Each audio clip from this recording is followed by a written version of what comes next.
A warm welcome to you. Welcome to Hair Heroes. Today, it's all about girl power. We have fabulous Sally Brooks in London, who's going to share with us her magic. She's an extraordinary artist, as you will get to see, and also a great personality with the biggest, warmest heart. I just wish I could run over to London right now and give this amazing lady a big hug. I followed her career for many years. We both come from the same camp, Trevor Sorbie. And we both were artistic directors there. And Sally has had the most extraordinary career. She has won the London Hairdresser of the Year 3 times. She has won the British Hairdressing Awards, which is a huge, big deal to win British Hairdresser of the Year. She's won that twice. And she is also the producer and the creator of the film series, or the film, I should say, of Journey to My Destination, which is an incredible documentary, which is available on Amazon. And we're going to show you a small clip of this amazing film because it really is a game changer in our industry. So I'm thrilled that we have Sally here today because she's got a heart of gold. And I know that you're going to fall in love with only with her, but also the beauty of her work. So let's just bring in our fabulous Sally. Hi, Sally. That was a really nice welcome. I don't know if I knew what you were talking about. I was like, that was lovely, really nice. How are you? I'm good. And I just How's hope things they're interesting. Every day is a new day. I was talking to a friend of mine and she said, every day I get out of bed with dread. And I thought, yeah, it's what's the day going to produce? Like what's going to unfold today? And I think, there are certain things we can control and there are certain things we cannot control. Saturdays were busy. And now I'm like, every day's a Wednesday. It's just like Groundhog Day. Every day's a Wednesday. Yeah. Well, I'm thrilled that you're here with us today because our goal with this show is to inspire people. And I think that it's such an important thing for everyone to hear your message today because you are an inspirational young lady and you have such an incredible career. So I want to just dive into the humble beginnings. And I didn't realize until I read your bio that we have more in common than I realized. I came into hairdressing not as a hairdresser. I came in as a makeup artist. And I read that you started off as a makeup artist too. I started off as a trainee makeup artist. I never think I got to the point where I was actually a good makeup artist. But I kind of I fell into hairdressing through different routes. That's amazing. Yeah. I was doing special effects makeup. So you were probably doing like beautiful makeup. And I was making people look ugly with like scars and blood and things. So it's quite a transition. Yeah. Yeah, but I was doing exactly the same. And I realized I wasn't very good at making people look pretty. I was really good at making them look ugly. Yeah, it's great. It's great. I'm really good at Halloween. I'm really good at Halloween. Yeah. Are you going to do it this year? Well, I don't know. I don't know what you can do this year. Every day we're like, what are we allowed to do? I'm not actually sure we're allowed to do anything at the moment, apart from come to work with not very many clients. But apart from that, I don't know. When I first came to America, this is so funny. I was wearing this little French beret, which is a 1920s French beret. It was velvet with a bow. And it was almost the kind of the hat you'd see in Downton Abbey. And I was wearing a nice black outfit, all with zippers on it. And so I'm here in America, I just arrived here. And they said, oh, and what are you going as today? And I said, what does that mean? What is your costume? And I said, what do you mean costume? She said, Halloween costume. That's brilliant. That's brilliant. And I said, this isn't a costume, this is how I dress. I love it. I love it. So let's dive into your career. Let's talk about the early days. How did you begin? Begin hairdressing. Started at the age of 20. As I always say, I just needed a job in London. I saw this job. A friend of mine was working in this salon called Trevor Sorbie's. I had no idea who he was. So I basically blagged my way in and I worked there for a further 12 years. I went from apprentice sweeping the floors to qualifying to assistant manager to part of management. And then I went into being art director. And then, 12 years later, that's where I was. Amazing. And what an incredible training. Yes. Oh, do you know, I would say I fell into working at Trevor Sorbie's. I mean, you can't really fall into a better place to work.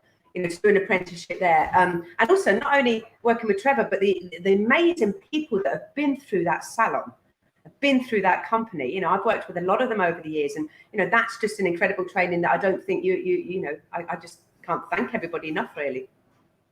What do you think makes Trevor Sorbie's apprenticeship training system So extraordinary, because obviously now you as a salon owner, you must have taken essence of that into your business, which I'd like to talk about. But for those of our friends who are not familiar with Trevor Sorbie, in the UK, he's an iconic figure. Yeah. He has raised some of the most famous hairdressers in the world. Yeah. And so for all of you lovely youngsters, Google Trevor Sorbie and you will see that he is obviously an international superstar and has an incredible career. So Sally comes from that place. So what do you think it is, the essence that makes his apprenticeship program breed these extraordinary people? I don't know if it's the apprenticeship program. I think it's about the caliber of people that you're surrounded with when you work somewhere like that.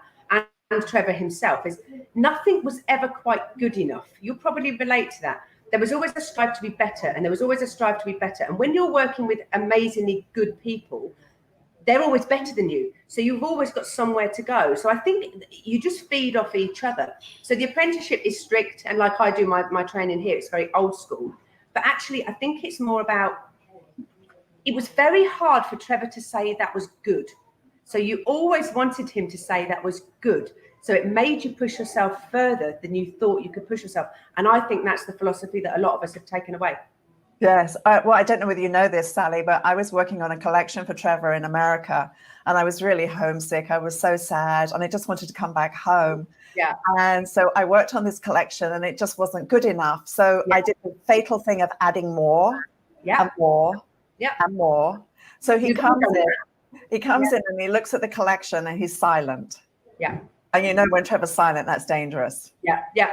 100%. So he says to me, there's a fine line between creativity and bad taste. Oh, I love that sentence. That's the best sentence. And what did you say? I'll go and rework the collection. No, I said to him, which one am I? And what did he say? Bad taste. See, that's what I mean. He was always so blunt. He gave me one of the best learning curves I've taken through my career. When I first took over as art director, I went home and I wrote pages of what I was going to do to change the company and the creative team and how I was going to be an amazing art director. It took me days to put this presentation together. I took it in the office to Trevor, all presented nicely for him to read. He read the first sentence and he folded it up and he said, anybody can write things on a piece of paper, but not many people can do them. Oh, but you know what?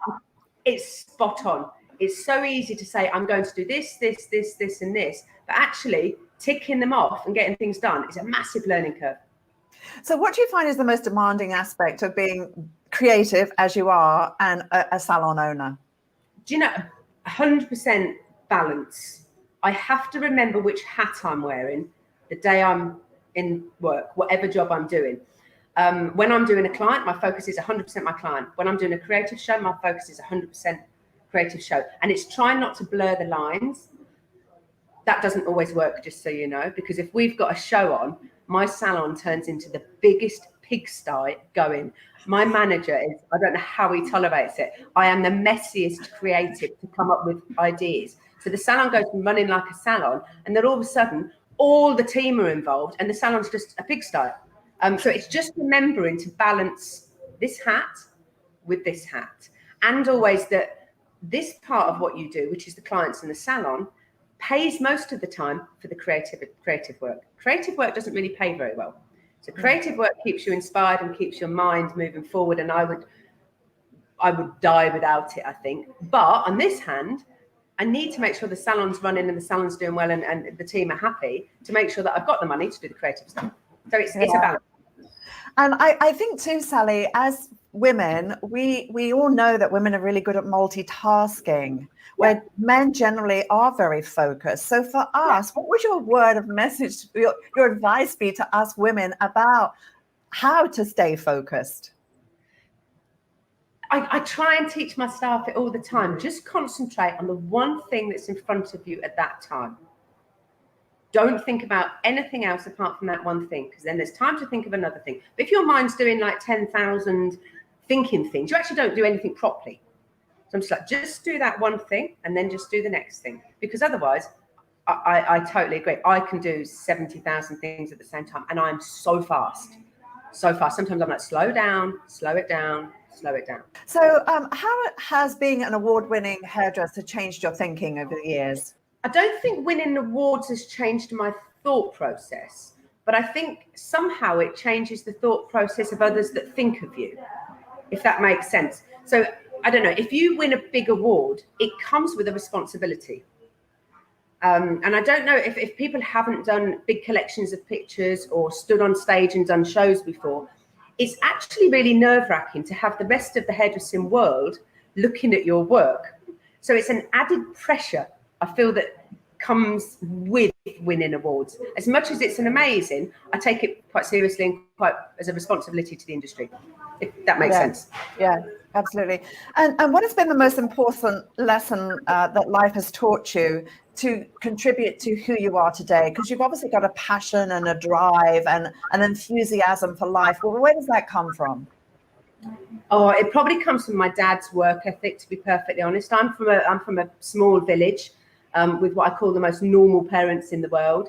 And I think I've just been brought up to work hard and be good at what you do and treat people respectfully. And I think one of the biggest learning curves, and you'll probably relate to this, is don't treat people below you badly, because one day they're going to be above you. So it's just having that really nice work ethic, work hard, earn what you've got. You know, another thing I always say is, like, don't chase money, don't chase fame, because if you chase money and fame, what you lose is respect, whether that's respect for yourself or others respect you. But I think it's just from my dad's humble work ethic, really. Yeah, well, that's great advice. Well, what's your dad's name? Joe. Joe, thank you, Joe. Yeah, lovely man. Yeah. And which is the village you were born in? I was born in a little village called Raunds, which is in Northamptonshire. So it's about an hour on the train out of London. But oh my God, it's like you couldn't get two completely different places. I mean, it's one of them places where you go in the corner shop and they actually all know what you've done before you even know that you did it yourself. So, you know, and I like it because it's close enough to see my parents, but not close enough for them to drop in for coffee. Perfect. Well, you know, to our friends watching, isn't it great to hear a story of a beautiful young lady from a small, tiny village in England who has now traveled the world and done these most amazing things on stage, behind the scenes, within her salon, got a salon in a very, very high profile part of London. And so, you know, it just says to us all that, you know, your dreams, if you have them, and I hope that you do, they're all possible. You just got to believe in them and work really hard. This is really interesting because, you know, when you get asked to shoot, you know, you get nominated for British Hairdresser of the Year. That comes with also I run a salon and I have a business. So I can't go out spending a fortune on models and et cetera, et cetera. You have to keep within your limits when you do a shoot. So I was doing a model casting and basically, in the nicest possible way, I really, really like editorial girls. I don't like really what I call modelly looking girls. Every person has a taste in a model. This kid that you're looking at in this picture comes in. She's got ginger hair. I was like, oh, she's not got any pictures in her portfolio. She's got no work. She's literally brand new. She walked in. I was like, yeah, politely speaking to her with the best of the models. And then I always take a picture on my phone. I think I'm a frustrated photographer, actually. And I took a picture of this girl's face. And I was like, I looked at my phone and I was like, oh, my God, like this girl is incredible. This girl's face actually became the inspiration for the whole shoot. The shoot was designed around her face. It's just that moment in her face. And I wanted to do something as well with this collection that was much more editorial and much more just something that probably people didn't expect me to do. I just wanted to do something purely for myself. And I just think this girl's face is incredible. Now, this one has got a real story behind it. This is something I actually did for a show. I love this image. I know it's not hair, but to me, it's not always about hair. It's about creating a beautiful image. And this girl has actually become one of my muse. I would say this girl is called Eve, and Eve has been my muse in so many things because I just love her face again. But this show, can you imagine? I'm doing the L'Oreal Colour Trophy show. I turn up on the day, and I always try and I like to do things that are completely different to what I've ever seen before and something that nobody's ever done before. And sometimes I push myself really hard to do that. Turn up to prep for this show, and there's two other teams that are doing the show, and they had full wigs down to the floor. They had amazing, big, massive afros. They had all these hair pieces all over. And I walked in backstage and I had a Sainsbury's, like a shopping bag with muslin and fishnet stockings in it. That's all I had. I had some pieces of muslin and some fishnet stockings to do the show. And I was thinking, oh my God, Sally, even by your standards, you've got this wrong. But again, how you use fabric like fabric of hair, and this was for the show that we created. And I just think it's a moment that's so beautiful. And this is a fascinating texture. How did you create this texture? This is basically mousse dried, mousse dried, mousse dried, mousse dried, and absolutely any dry product that you can do. And it's a matter of working it. You know, when this is her hair, but you know when you've got a hairpiece that's been lying around in a box for about 7 years, and you get it out, and you can never recreate that texture because it's had layers and layers of product in it. You know, and you're thinking, oh my God, it's like a dead animal. It's getting real hair like a dead animal texture, and then this is talcum powder and just layers and layers of the dirtiest, driest, non-shine product. But it always reminds me of that hairpiece that you go, oh my God, I found this from 7 years ago, and it's wonderful texture, and you're just trying to find something to do with it. I have a hair vault, Sally, and I have some hair pieces that actually go back to my time with Trevor Sorbie. I've never thrown anything away. Don't you think they get better, some of them? They do.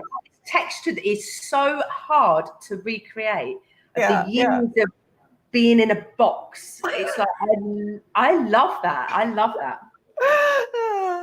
Talk to me about this texture. This texture I love. Again, it's a similar sort of concept. So this whole head is root tongued. Then all root tongued. Then it's all pushed through. So everything's pushed so it's got as much air in the hair as you can possibly get.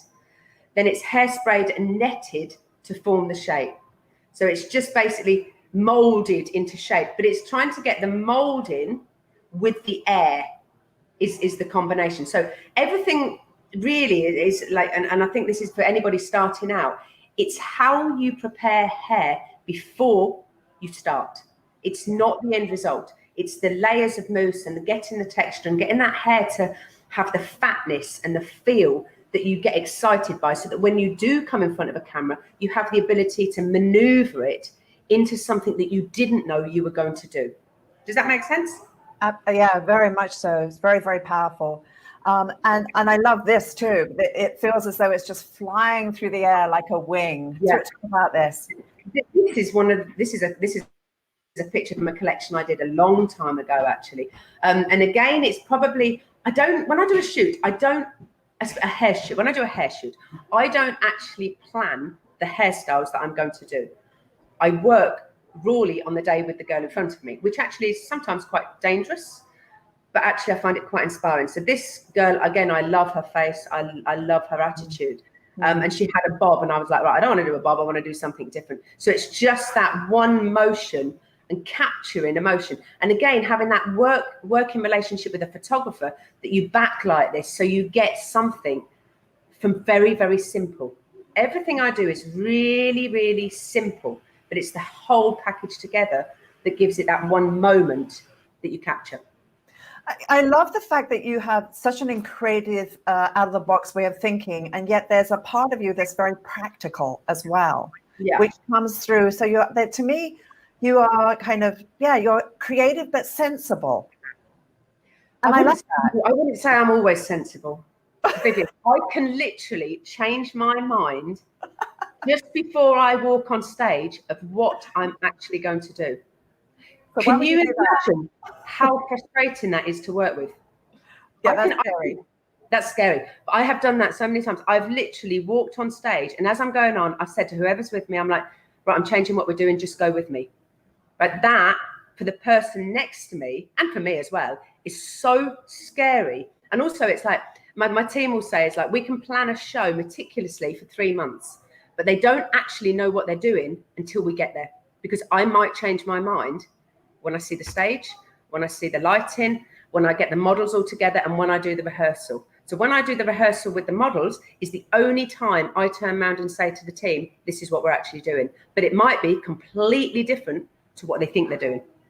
So that's truly just trusting your inspiration and being brave to live on the edge. It's being brave to live on the edge, and also being brave enough to to realize that sometimes what you were going to do isn't going to work in that room, in that environment, with that particular audience. I mean, I'm also, I go out just before the show. I'm the quietest person just before the show. Everyone thinks I'm really weird. I'm like this, but that's how I am.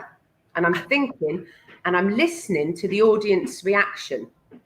And then I go around the front and I look at the audience reaction to whatever they're doing. And then I come back and then I go, right, this audience is going to need more up or more calm or more education or more motivation or more speed or less speed. And then I design what I'm doing.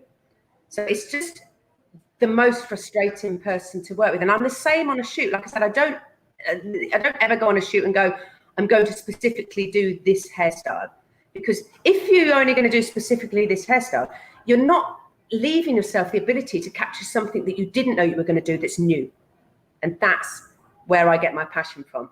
It's like if I'm teaching somebody, you know, on a model or a mannequin or whatever, I'm like, stop looking at what you're doing. I want you to look in the mirror, because in the mirror, you might see something that you didn't know was going to happen. But don't set yourself I'm going to do this, because once you start brushing hair and flicking and you've prepped it right and you move it and you start to see something different and that model's face, and it's just, you capture it. I mean, don't get me wrong, Bevan, I'm also just as scary with my clients. I don't tell my clients what they're having. Very rarely do I would never say to a client, you're having a fringe.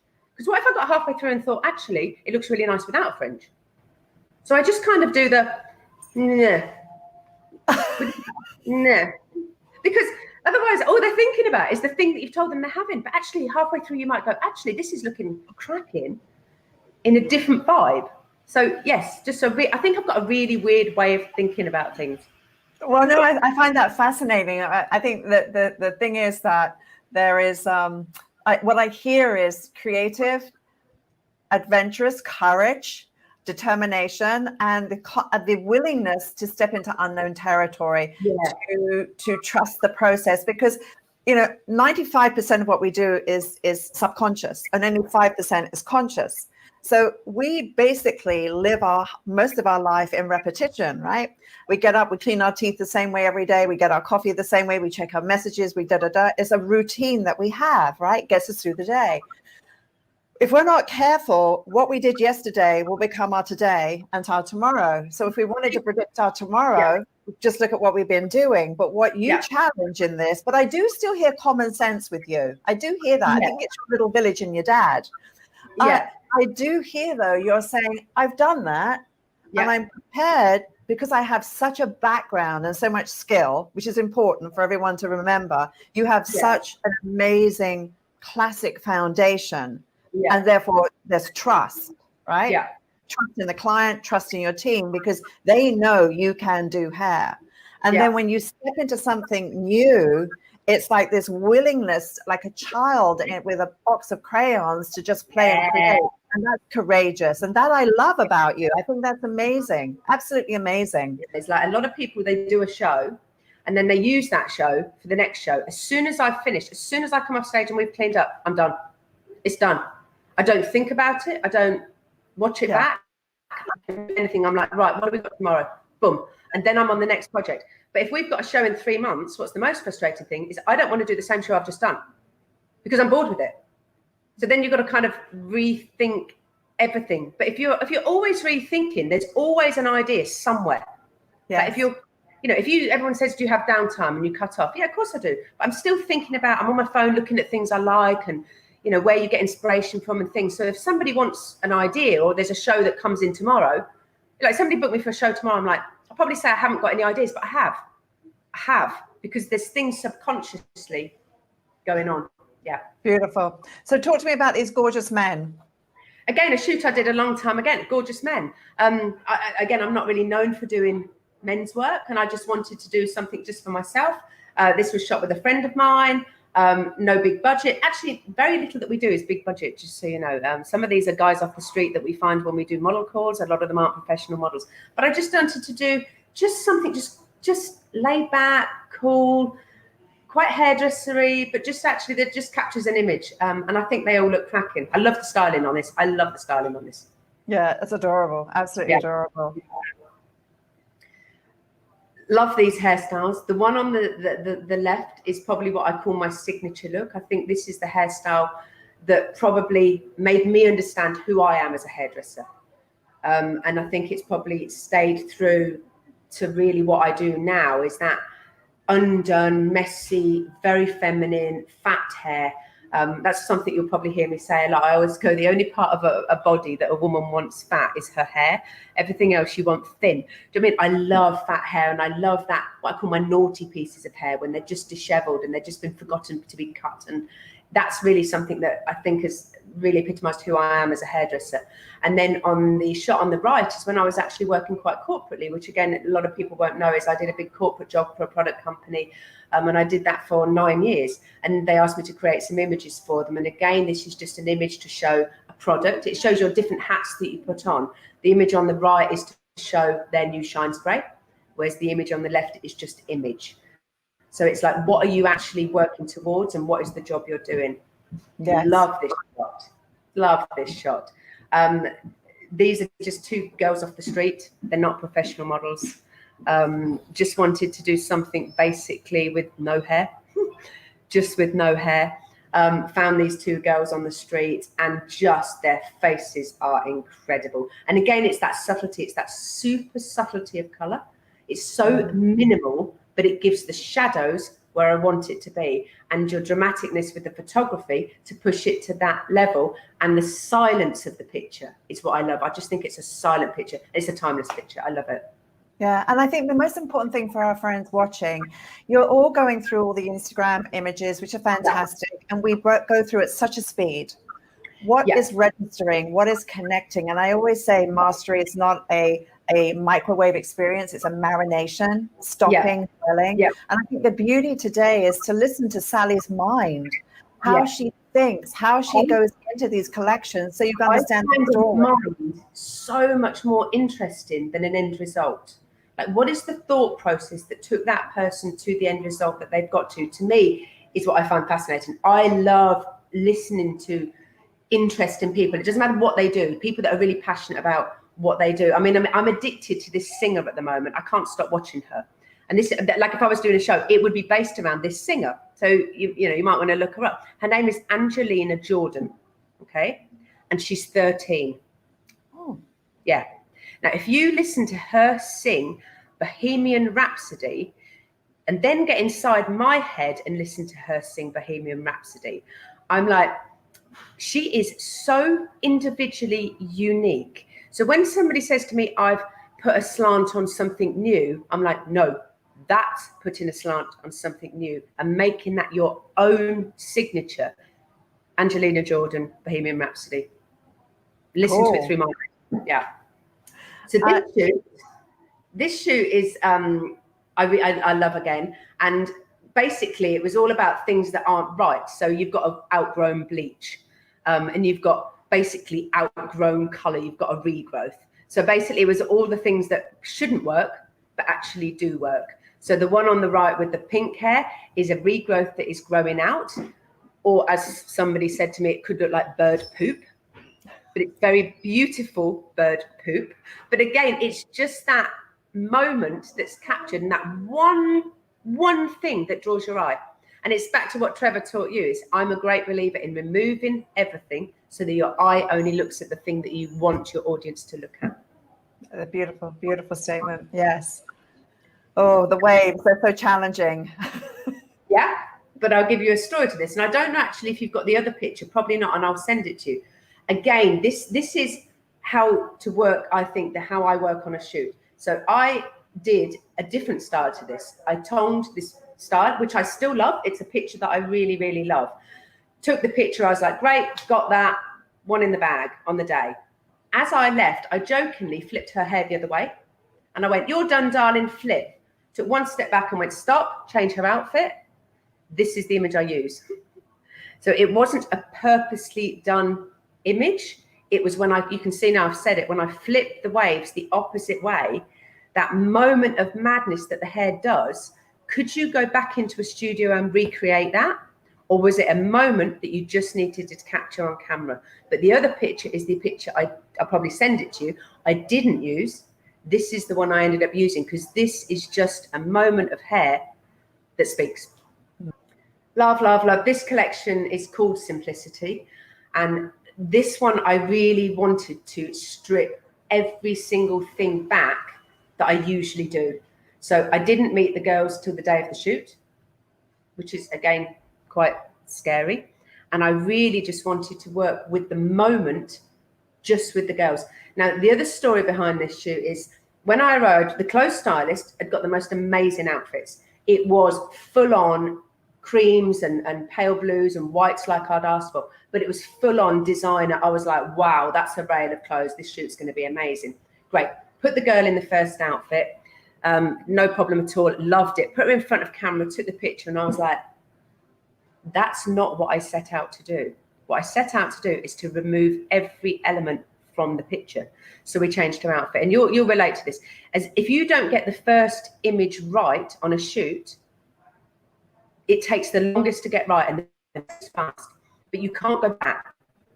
So with this collection particularly, when you look through these like this, we tried another outfit on the girl, I still didn't like it. We tried another outfit on the girl, still didn't like it. The top was getting a bit stressy. The stylist is getting a little bit like, what don't you like about it? I was like, I don't know, but it's not what I set out to do. As in the bottom of her bag, her normal bag that she brought with her, she had one cheap linen dress. She said, is this what you're thinking? I said, let's try it. Now, what it is linen doesn't reflect light.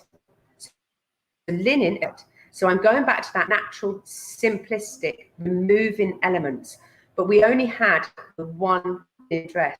So we used one dress for the whole shoot. And if you look at them closely, you'll see that it's the same dress, upside down, back to front, put on backwards, the skirt on the top. It's one cheap linen dress. Brilliant. What a great story. Yeah. And again, I love this one. This is one I did for British. And, you know, again, it's just me being me, and I prefer image to what I do just looking at a hairstyle. So this one was like, everyone was like, you cannot put in a full length picture of a girl for the British Hairdressing Awards. I was like, why? Because you can't see the head. And then they're also like, you've done a tiny head and the body's really big. And I was like, yes, that's what I intended to do. And I love that shot with the tiny head and the big outfit. And if it would have cropped, it would have become a picture. And if you leave it full length, it becomes a moment time that's just captured on camera. And I just love this whole collection. Wow. Well, it's beautiful. So we're going to now get into our little demonstration, and we should just show our friends what our sectioning is here. And you're going to walk us through this, and just to kind of get you super excited about what Sally's going to share. This is the sectioning, and this is the ultimate end result, correct? Just so you know, Vivian, we're going to do this speed cutting, so we're going to do it fast. Okay. Okay. Now, I was going to do this blindfolded with you, which was not, but I think it would have been hilarious to see if we could. I was like, well, it's no different to wearing your visors at the moment, isn't it? We're all working in masks and visors, and to be perfectly honest, we can't really see as much as we're pretending to say that we can see, especially the first week. The first week I put my visor on with my mask, I was like, I can't see anything. I can't see anything. I was trying to cut hair like this, up behind my visor, the light was bouncing off it. Anyway, managed to cut the first week. Now I can wear goggles, I'm much happier. But with my visor, I was like, I can't see a thing. And then I was like, maybe we and Vivian will do blindfolded hair cutting. But we're not. You're lucky. We're just going to cut. You want to? I don't know. I mean, I haven't had enough time looking. I mean, I struggle enough when I'm watching what I'm doing, let alone not being able to see it. I don't know. I mean, you can do that. All right. So what are we doing first of all, Sally? Right. We're just going to do simple graduation. Nothing complicated. All right. Is that length okay? Yeah, that's perfect. Okay. No, that's all right. All right. You can do a slightly longer one. You can do a slightly shorter one. And the sectioning, the way you have this sectioned off, can you explain the why behind that? We're working on, a lot of what I do is working on the round of the head. Yes. So what I do is where I put volume and I move weight from a haircut. So I like it when I have fat hair on top and skinny hair underneath. So we're going to remove the weight of the underneath of the haircut, and we're going to exaggerate the volume on top, which is why I've sectioned it the way I've sectioned it, to allow us to do that. Yeah. Okay. Does that make sense? Yeah, I think it does. Yes, it does. Once we've done this, are you a big fan of cross-checking, or are you very much more of a visual hair cutter? If I was doing this, what I'd say properly on a client, I'd probably cross-check it. But if I'm doing it on a mannequin for visual, yes, I'm going to be visual. Okay. Just make sure it's balanced. And I can tell that you are definitely the hairdresser, because I think Trevor taught us this for sure, to stop and use the mirror and the importance of the mirror. So is that something that you obsess over, your mirror? Some people don't. You can do the best haircut on the wrong client. It's like if you put the wrong haircut on your client, it can be the best haircut, but it's not going to suit them. It's not going to work. I want you to work like that. Okay. So basically flattening it down and taking it right to where you would a hairline if somebody had a hairline. So this is going to support the underneath of the haircut. So the first part of this haircut then was just simply to get rid of the volume, just to debulk it. 100%. That's what I said. You can do it quite fast because you're not going to see this really. You can just debulk it. I see. But what you're looking for really is you're looking for the haircut to have this shape, so that it's going to force the next layer to sit up. Yes, that's lovely. That looks lovely. That's good. That's good. Like that? You like that? Yeah, perfect. I love working with a razor, but I like working with a razor technically. So I actually like using it as though I'm cutting a straight line. I feel like you should be like, as though you are painting eyeshadow around the eyes, so gentle and so light, and just very, very mindful and graceful. Because I think the idea of painting something that's very delicate. Are we ready to move on to the next part? That looks good. Yeah. Oh no, look at that. Look at that. Yeah, you got a lovely set. Perfect. Look. There you go. Zulu knots. Leave it done. Finished. That's really nice. Come out more. Square. So more squarer. Not square, but more squarer. Yeah. Okay. So you're here. Yeah. There. Yeah. Perfect. Yeah. Is that good? There. All right. Just want to make sure I'm not too short. When you cut your first, that's too long. I'm like 2 inches over my outline shape. So it's just. Yeah, I should take that shorter. Okay, so come up a little bit shorter. Take your length. Yeah, just a bit. Basically, what you're looking for it to do is naturally curl around the haircut underneath. How's that? I'm a great believer in nothing should be forced. To is get this haircut to automatically turn under the haircut we've done. Do you like that? Yeah, that should be fine. That should be fine. Can you see? So it's beveling. Everything's beveling. Yeah. Yeah, that's beveling. That's beautiful. Good. Okay. Okay. So now what's the next section? Over direct behind. Am I doing everything behind the shoulders square? Well, slightly over direct, but not all the way into the middle. So let me just. No. Can you see? See how it naturally? That's what you're looking for. Is that natural bevel? Sally, does that work? I'll make sure I'm doing this right. Yeah, works. What do you want the length to be behind the ear? Right. Do you want it to be level with the hairline? There, exactly where you've got your finger. So we're going to basically just be repeating this. We're going to be bringing out level behind the shoulders. We're going to keep our fingers somewhat square, and we're going to just not over direct it so much that we get a concave, but we are keeping squareness. Correct, Sally? Unless you change your mind. Correct. I mean, I don't know about you. It's like if I'm doing hair, whether I'm doing a show or I'm doing a client or I'm doing anything, I think we're all very good at beating ourselves up that you could have done it better. Yes. And sometimes if you overthink things and you try and make it perfect, you lose something in the middle of it. Does that make sense? Which is feeling and... So sometimes I'm like, don't over perfect something that I lose the feeling that I started with. Does that make any sense whatsoever? So are you saying try too hard, that you get in your own way, that potentially? I think, yeah, but I also think you can try so hard to be perfect, but then it's only perfect for you. Is it perfect for the client because it's too perfect? Is it perfect for the audience because it's too perfect for you? Does that make sense? It's like That everything. is a huge statement right there. That is a huge statement. Yeah, I think that's okay. I think I'm getting too long. That's too long, Okay. isn't it? So in that case, you're over-directing too much. So I had a client come in the salon. New client, this is a couple of years ago now, but she said, she turned around, once she turned around out of the chair and spoke to me, which you always know you've got a little bit of a drama coming when they can't talk to you in the mirror.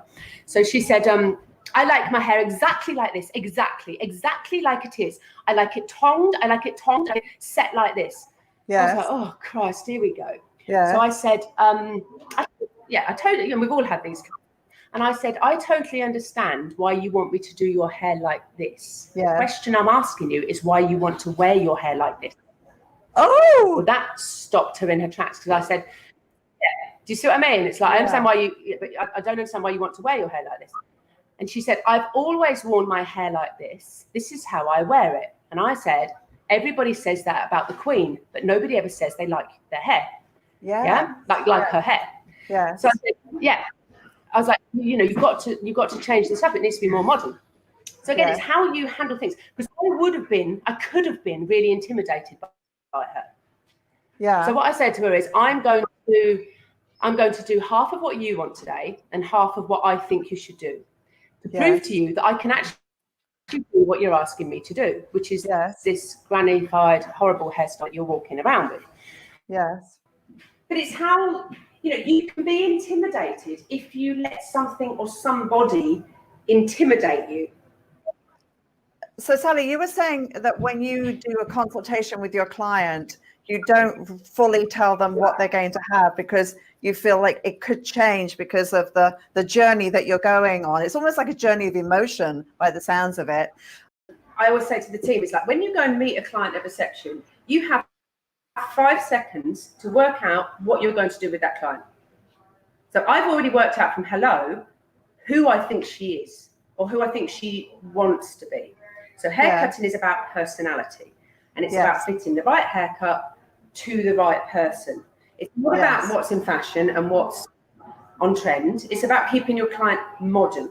But you've got to get that, you've got to work that out really fast. So when you then start speaking to somebody, you're trying to work out really quickly who this person is. And that's the haircut that you're going to give them.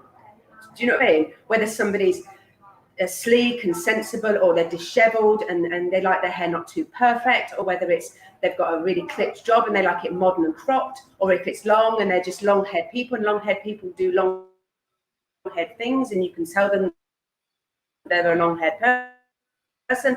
But it's putting the right haircut on the right person. So I obviously suggest what I'm doing like this. I think we should cut it about here today. So it's very this sort of thing. And I think we should do something that's got lots more natural movement. You're talking about connecting with personality and connecting with that client. I would say a good hairdresser that works in a salon doesn't do the client once, thinking that they're going to do them once. You're going to do that client, and you're going to take that client on a journey through their life.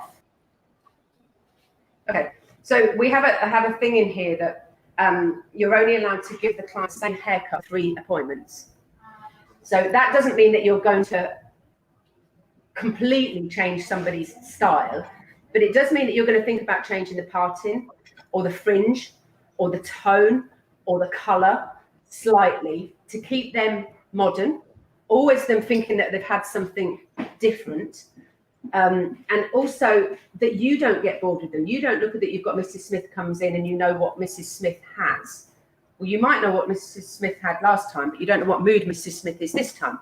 So every 3 times you think about it differently. Does that make sense? That's fantastic.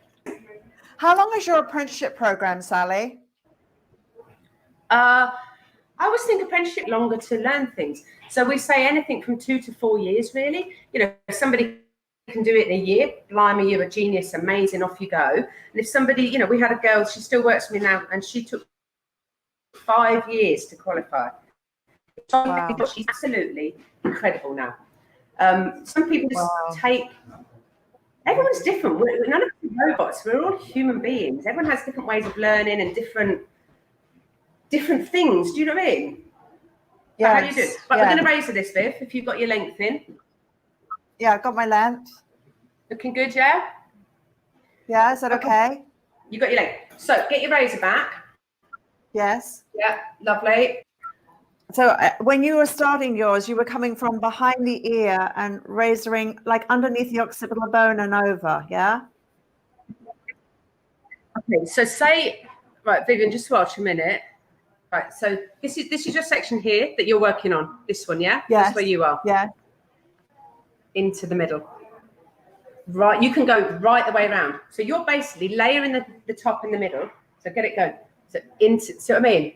In and round. Big C. So not down like that, because if you cut like this, if you do this, you're just taking weight out the bottom.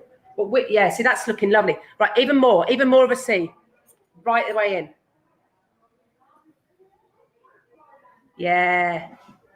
And then come round like a C. So at the moment, Vivian, watch. Yeah, so you've got this bit, right? Yeah, now come back round. You've got this bit. Now come here and back round. Yeah, go on. Go on. Yeah. So come in and then come back. Yeah, lovely, lovely, lovely. Yeah, right the way till you've got no seams in it. This is a great technique, Sally. It feels gorgeous, doesn't it? Yes, it does. And you can see, like, when you do it, like, so you're really getting into it now. The haircut, stop being so technical. Wait, get off. The haircut is blow drying itself, isn't it? Look, you don't need to blow dry that. That's beautiful.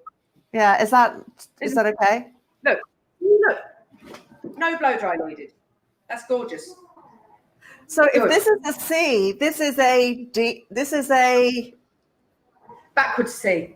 A backwards C. I'm trying to think of something in the alphabet that's the other direction. This is a dance move. No, this way. Yes, there. Yes. Round and back. No, you're moving again. Go back to the middle. Stand right behind her. Yeah. Now come back down. Yeah, lovely. Hey, perfect. Oh, I can see what you mean about you've got to move your body. Yeah, you've got to move your body. So you've got to sway as though you're on a ship. You have, haven't you? You've got to kind of like. Now, this is the first time I'm doing this, so I can see that I've got to practice this. But can you see what it does? Yes. Yes, it's like invisible layers, isn't it? Yeah, it's like invisible layers. I love this. Do you use this technique a lot in the salon? Depending on the client.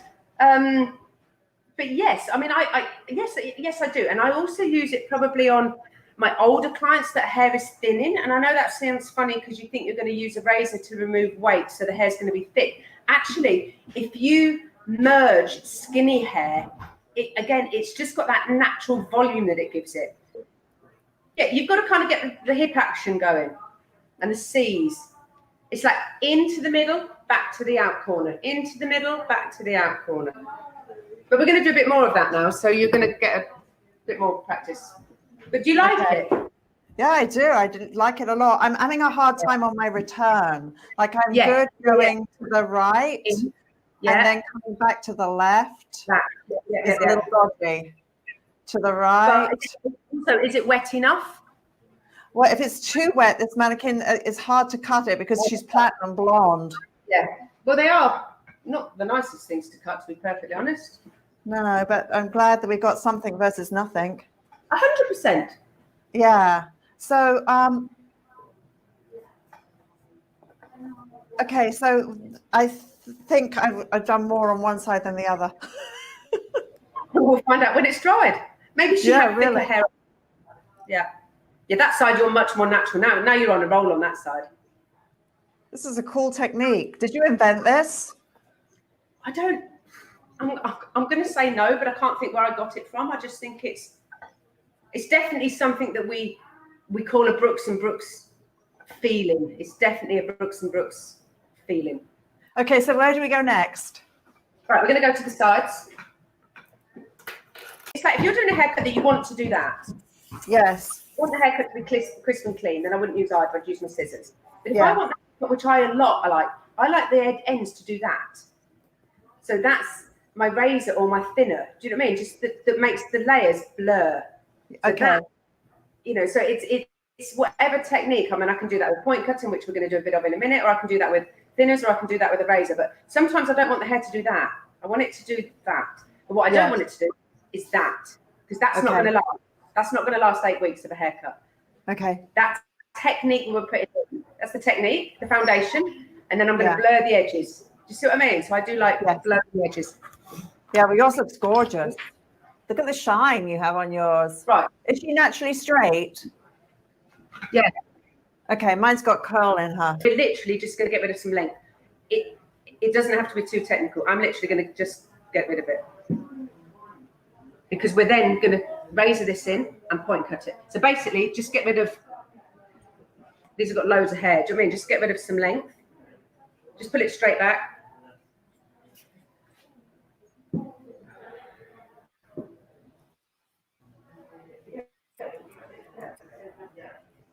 How long do you take on a haircut, Sally?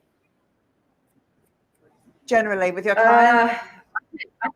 I take 45-minute appointments, but I am super, super fast. Okay. So it depends, doesn't it? It depends on what the client's having, how thick the hair is, if it's a restyle. But generally, I take 45-minute appointments. I only have a few clients that I push that to an hour and a quarter because their hair is ridiculously thick. But yes, generally, I'm 45 minutes. And how would you describe your clientele that you have created and attracted? Completely mixed client base, which I love. I mean, I do the granny and the mum, and then I do the son or the daughter. Working people. This sounds really weird. When I worked at Trevor's, I was charging, I think £140 a haircut. Now, bearing in mind, that's 19 years ago. Yes. Yeah? Yes. So what do you think I charge now? Don't know. What do you charge now? 120. No. I charge less than I was charging when I worked at Trevor's. Okay. Wow. Which, again, people are going to think I'm... By the time I finish this, people are going to think I'm absolutely bonkers. I like doing every type of client. So I always want to keep my price affordable for every type of client to see me. I don't just want to do people that have got a lot of money. I want to do people that have saved to see me, or they save to see me every week. I want to take my clients through a life journey with me. It's not really about money for me, hairdressing. It's about the craft and the passion, really. But I just like everybody to be able to come and see. Yeah. I ended up doing one type of client. I think I might absolutely go mad. Sally, how do you avoid getting a hole at the ear? Don't cut too much hair off around the ear.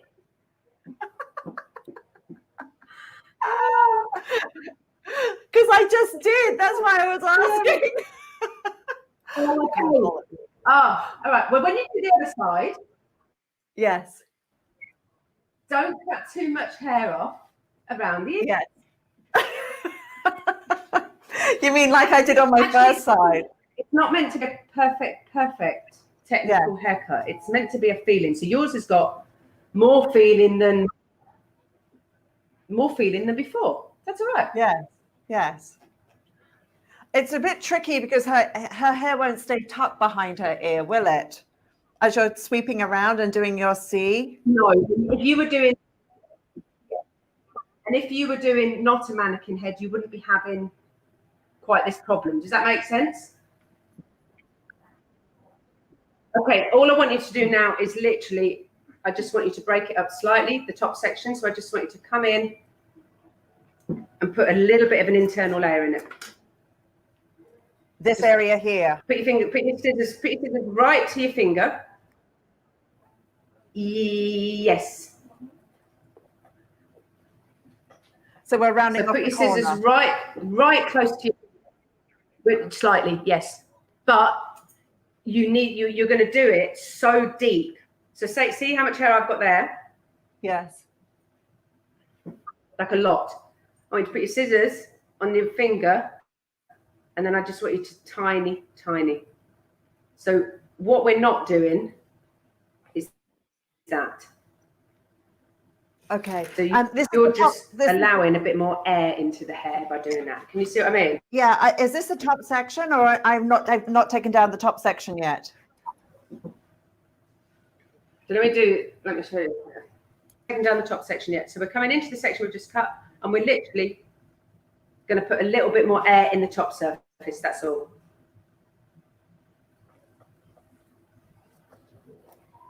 The top section is really easy.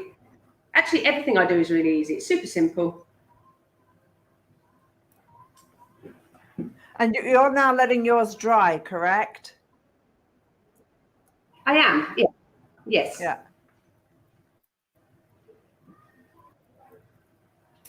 Yeah, mine's still wet. And again, even if I was doing a client at this point in haircut,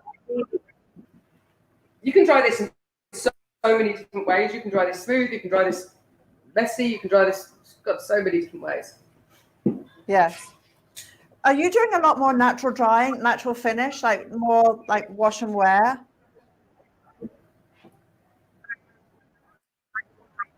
We are moving in that direction. I wouldn't say we're there yet, but we are definitely moving in that direction. I mean, you've got much more textures and haircut coming in, so you're going to be using different products and different drying techniques. It's not as toned, and it's not as, I always say there's a massive difference between natural finish in hair and natural finish with a polish, and that's the balance. I always think, isn't it? Is that having that finish that's got the volume in the right places, as opposed to it dried naturally and it doesn't quite look finished. So we're in the middle of there. Yeah. Okay. Right, Vivian, when you've done that, just one thing before we do the top. Just one really quick one. What I want you to do is take this front, and I want you to take that front corner off. Oh, and these two at the temple. At the temple. Oh, take the corner off. All right. With the scissors. Yeah, just push it. Take the corner off. With the scissors.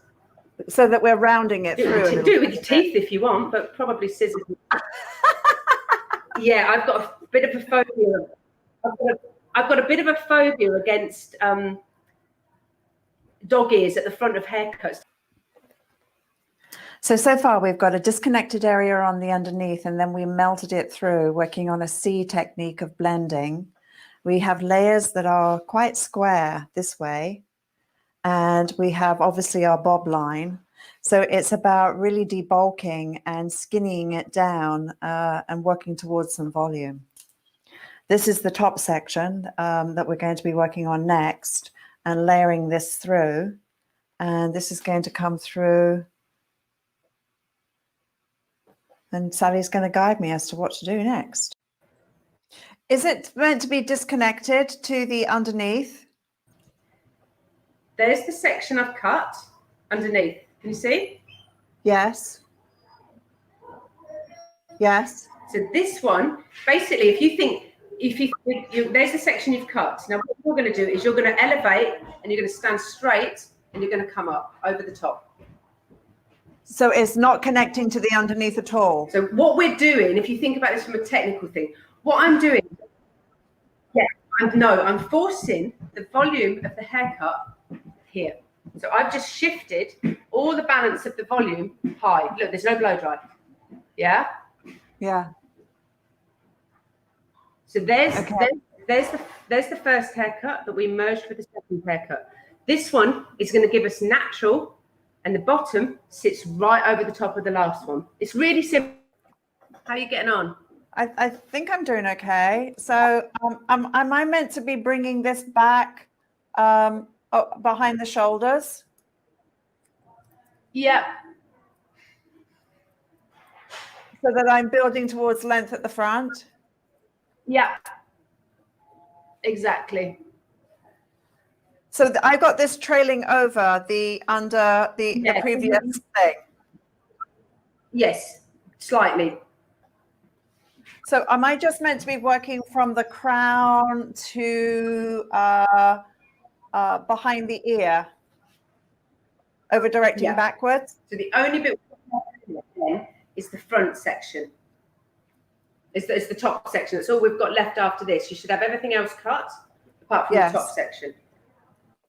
Okay.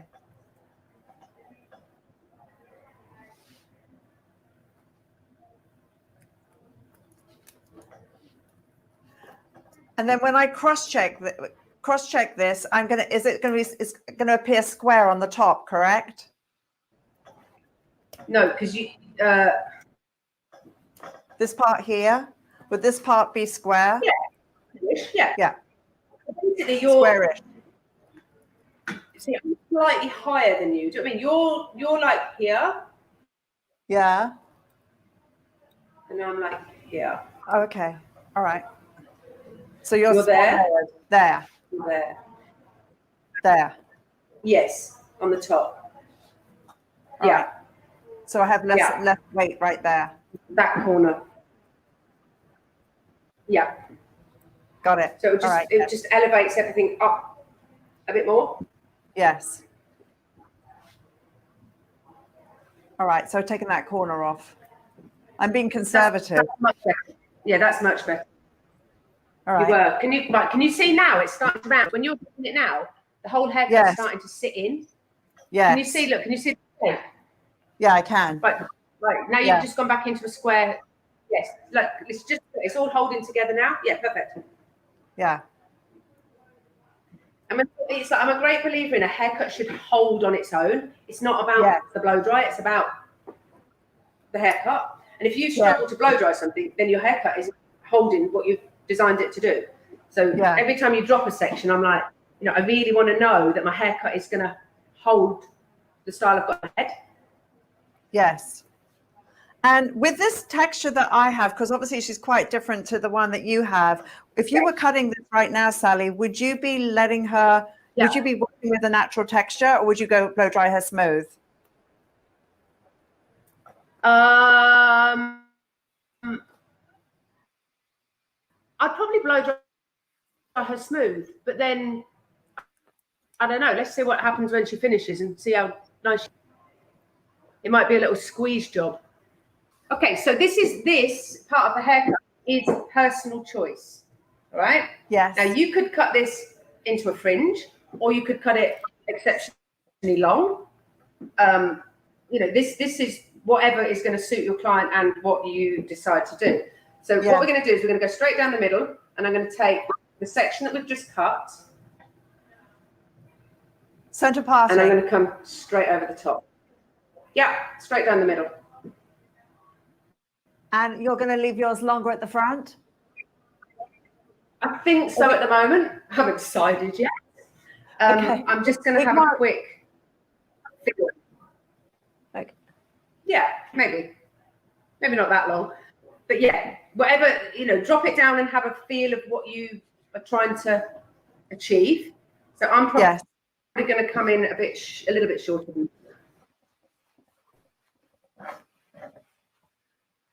Okay, so from the length we have at the crown, we're going to come through the center.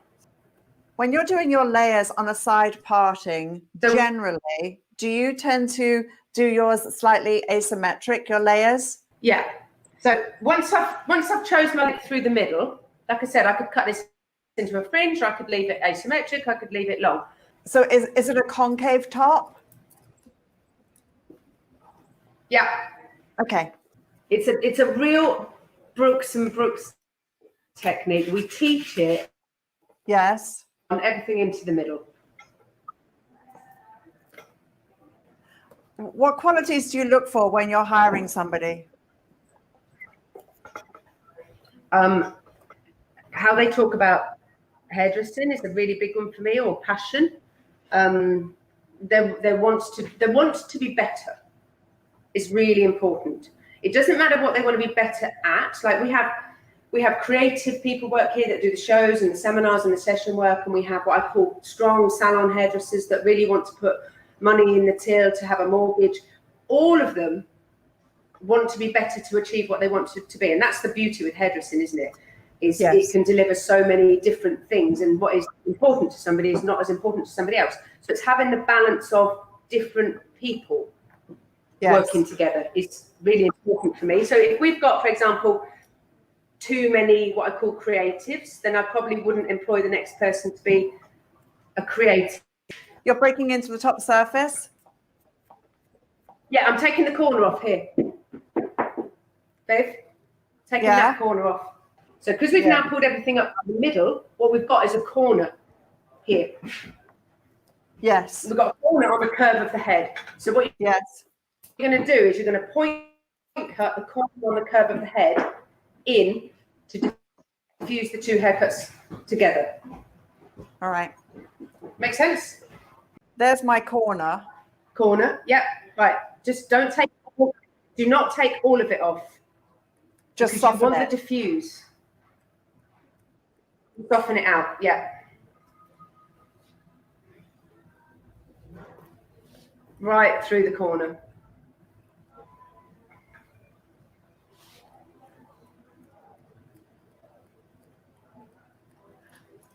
When you're working on your hairstyles, when do you say to yourself, okay, enough, stop? What is your barometer for saying, okay, don't overwork this? Sometimes I think you have to step away from it. Yes. Do you know what I mean? And just have a look. I honestly think is sometimes we, as hairdressers, we overwork quite a lot of things. Yes. Like I said, it depends what it is you're working on, doesn't it? Because some things are much more intricate and much more need more attention to detail. And some things, if you put too much attention to detail in it, what you actually do is ruin what you set out to do in the first place. So yeah, it's a balance. But I'm always less is more. And is that something you say to yourself, like when you're on set working or when you're working with your client, okay, less is more, stop, less is more? Is that like your mantra? No, probably not. And especially if I'm on I think so. And it's something I definitely say to my staff. I love being in the salon. I do love being in the salon. But then if I was in the salon all the time, I would want to do a show. I find the shows, I push myself quite hard, so I find that quite challenging. If I take a show on, like a big show, I know that I'm not going to sleep for 3 months. But then when I've finished it, I'm like, that was incredible. So I love that in a studio. I don't know. We're so lucky in this industry that we can do so many different things. Do you know what I mean? It's like, and also I think what's really interesting in this industry is this. It can take you through your life, this industry. So you can change direction of what you're doing all the time. It's like, you don't have to always be a salon, or I do editorial, or I do show work, or I do, there's so many, you can teach, you can mentor. Sorry, I'm just blow drying mine, have you noticed? But, you can teach and you can mentor. It's a career that takes you through your life. Okay, so I would put no volume below the natural round of the head and only volume above the natural round of the head. So I would say to people, the head is shaped like an egg. Yes. So no volume below the natural round and only volume above the natural round. So you would create roundness there, and then here should be skinnier. Yes. And then I would also always blow dry the front of the hair forwards, like that shape. There you go. It's much more modern now. Front of the hair forwards, and the back of the hair backwards. No parting.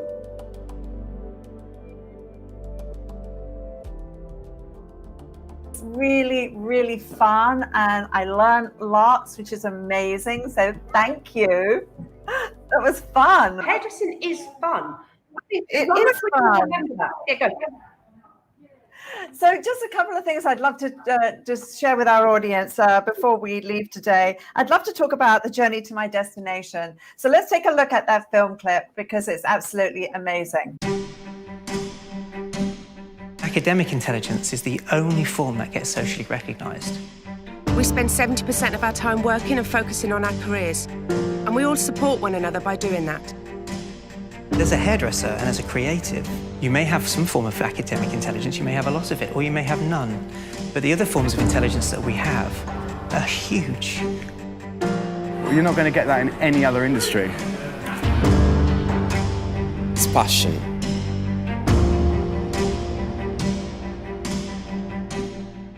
Your shop's really beautiful. As soon as you walk in, it has two things for me. It has heart and emotion, and it smells love. I really felt that the minute I walked in. So when you turn around at the end of the day and you put the lock in that door, tell me what you say.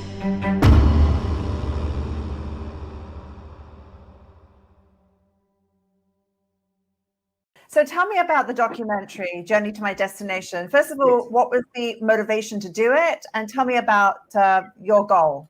Do you know, when I won British Hairdresser of the Year, I always swore that if I ever won something like that I would do something that gave back to the industry. So met this young guy called Gabriel, who was a videographer. And we started talking about a 3-minute YouTube clip to try and inspire colleges and schools to bring more kids into our industry. Anyway, the idea grew, and eventually the two of us made a 1-hour documentary that is available on Amazon Prime. It's probably the thing that I'm the most proud out of through my whole career. It has been used worldwide in schools, colleges, assemblies, by teachers to parents. It is about hairdressing, but it's actually more about finding something that you're really passionate about, taking you on a journey to whatever your destination is. And the strongest message in it is, if you work hard, you can get anywhere. And that is across so many different jobs. But basically, choose something you like doing and do it well. And like I said, it's a 1-hour documentary for all kids that just don't know what they want to do. It is about hairdressing, but it's not about hairdressing. The message is stronger than that. And it's brought so many kids into the industry, and it's also made parents and teachers and everybody else realize what this amazing industry actually has to offer. We don't just stand behind a chair and cut hair. We give way more than that. And it's having that thing to invite people into our industry that are the right people that are going to move our industry forward. Yeah, it's a brilliant documentary. And for any of you who have not seen it, you know what to do. Go to Amazon and purchase it, because you need to spread the word and share what Sally's been doing. And it's an incredible mission. She's flying the flag for hairdressing globally. And it's a very noble thing that you're doing, Sally. And I salute you. This industry has room for everybody. It does indeed. It does. Well, you've given us a story of hope, of inspiration, of direction. Don't settle. And that our craft truly does touch so many people's hearts, souls, and minds. And I think that everyone watching just needs to be reminded of, it's your responsibility to find a place where you shine. Don't ask somebody else to make you shine. It's your responsibility to find a place that brings out your qualities, your strengths. Any training you're going through, you should enjoy the journey, and you should love who you become on that journey. And if you were to apply to go to Sally's salon in London, or you want to go to a top salon anywhere in the world, you've got to love the journey of being there, because it's like being in a wonderful marriage. You love who you become because your partner brings out your greatness, and vice versa. So you owe yourself that responsibility today to say, am I thriving? Am I shining? And if I'm not, it's my responsibility. That's so true. So, in closing today, a message that you'd like to share with everybody, whether it's a message of hope, a message of inspiration, something for us to like take to heart and move on with our lives. I think the only thing I can say is, like, whatever stage you are in your career, there's always been a challenging time. And I think we're definitely all in a challenging time now, but challenging times bring opportunities. They bring new things that maybe we needed in the industry, and we're going to come out of this so exciting. And then the other bit of inspiration I can give is, it's such shit times at the moment, it can't get any worse. Mm-hmm. Yes. Always glasses half full. Every situation, look at it with the glasses half full. And laugh way more than you did before. And you will get through this stronger, and we will come out of this amazing. Well, Sally, thank you so much for today. Thank you for sharing you. I just wish I was there with you in person. I'm sorry we've had some internet challenges in your street in London, but we still get to see your magic and your beauty. Oh, I just said that no challenges that we can't overcome. We've just proved that doing this. And thank you so much for having me. And again, I wish I could just give everybody a big hug from London. Thank you so much, Sally, and thank you so much for everyone watching today. Please share what you're learning with us on Hair Heroes. Please recreate these hairstyles. Let's see what you're doing, and you take great care. And again, thank you, Sally Brooks, all the way from London, for sharing her magic, and thank you for your inspiration today. So take care, everybody, and we'll see you soon. Bye for now.